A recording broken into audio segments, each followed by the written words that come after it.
Are Juice Plus Fruit Capsules really a shortcut to better health or just another overhyped supplement?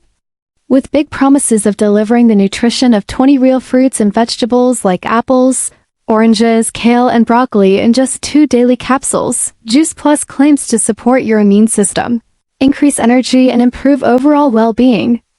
On the surface, it sounds like an easy win for anyone with a busy lifestyle or someone who struggles to get enough fruits and veggies in their diet.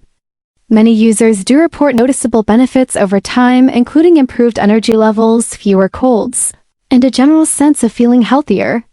Some even say they look forward to taking their daily capsules because of the mild, pleasant taste and the convenience of not having to prepare fresh produce every day. The long shelf life and simple routine also make it appealing for people constantly on the go.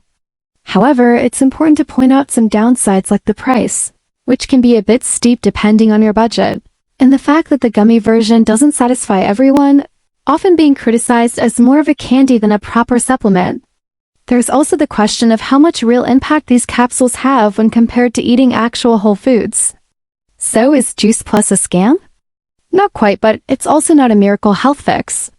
It's a supplement that could be helpful for some, especially those looking to fill in nutritional gaps, but it's not a replacement for a balanced diet or a healthy lifestyle. Whether or not it's worth your money really comes down to your personal health goals, expectations, and budget.